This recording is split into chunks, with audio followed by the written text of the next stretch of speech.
नमस्कार। तो आज हम बात करने वाले हैं राजस्थान सरकार की एक काफी अहम भर्ती के बारे में।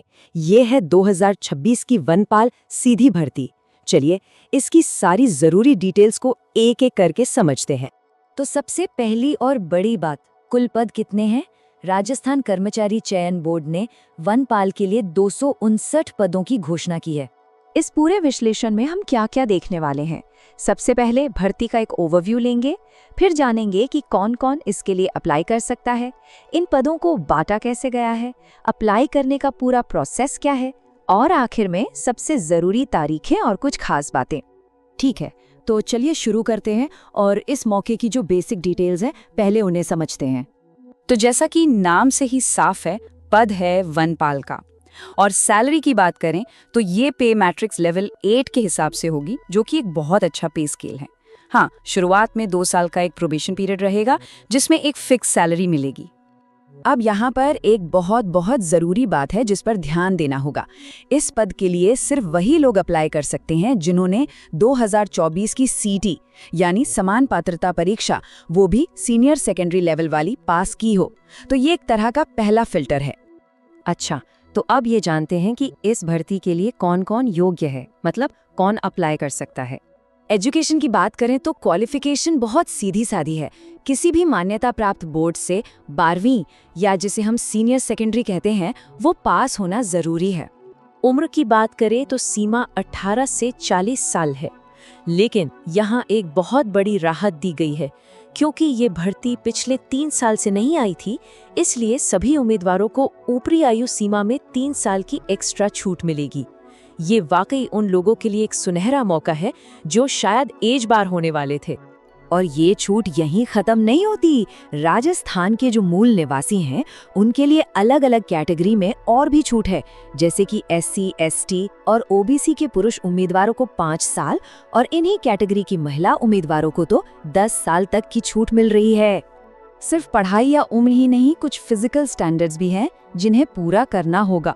पुरुष और महिला उम्मीदवारों के लिए ऊंचाई और सीने के माप के कुछ खास क्राइटेरिया रखे गए हैं। और फिजिकल स्टैंडर्ड्स के साथ साथ एक फिजिकल एफिशिएंसी टेस्ट भी है जो कि क्वालिफाइंग है। इसमें पुरुषों को 4 घंटे में 25 किलोमीटर और महिलाओं को 4 घंटे में। सोचते हैं कि ये जो 2559 पद हैं वो अलग अलग क्षेत्र है। एक है गैर अनुसूचित क्षेत्र, जहाँ की सीटों पर कोई भी अप्लाई कर सकता है, और दूसरा है अनुसूचित क्षेत्र, जहाँ की सीटें सिर्फ उन्हीं इलाकों के स्थानीय निवासियों के लिए रिजर्व्ड हैं। अब हर कैटेगरी के अंदर भी कुछ सीटें महिलाओं, भूतपूर्व सैनिकों और बढ़िया खिलाड़ियों के लिए रिजर्व रखी गई हैं। इसे हॉरिजॉन्टल रिजर्वेशन कहते हैं। इसका मतलब ये है कि कुल सीटों का एक तय हिस्सा इन ग्रुप्स के लिए अलग से रखा गया है। अब सबसे जरूरी हिस्सा, अप्लाई कैसे करना है। पूरी प्रक्रिया को स्टेप बाय स्टेप समझते हैं ताकि कोई गलती ना हो। ये पूरा का पूरा प्रोसेस ऑनलाइन है, SSO पोर्टल के जरिए। सबसे पहले तो sso.rajasthan.government.in पर लॉगिन करना होगा। फिर अपना 1 टाइम रजिस्ट्रेशन यानी OTR पूरा करना होगा। इसके बाद अपने CET के डिटेल्स डालने हैं, फॉर्म को ध्यान से भरना है और फीस जमा करके फाइनल सबमिट कर देना है।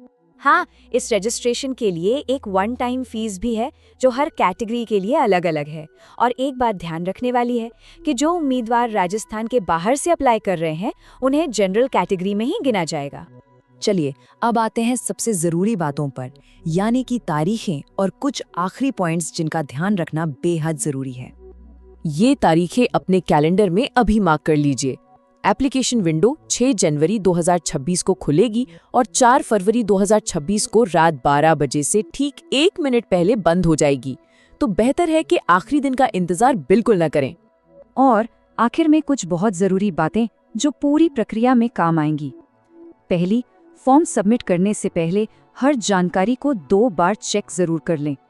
अपना मोबाइल नंबर और ईमेल आईडी वही दें जो चालू हों, और जमा किए गए फॉर्म का एक प्रिंटआउट अपने पास जरूर रखें।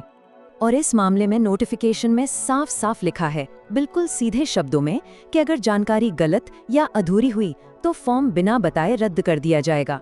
सारी जिम्मेदारी उम्मीदवार की ही होगी, इसलिए बहुत सावधानी बरतनी है।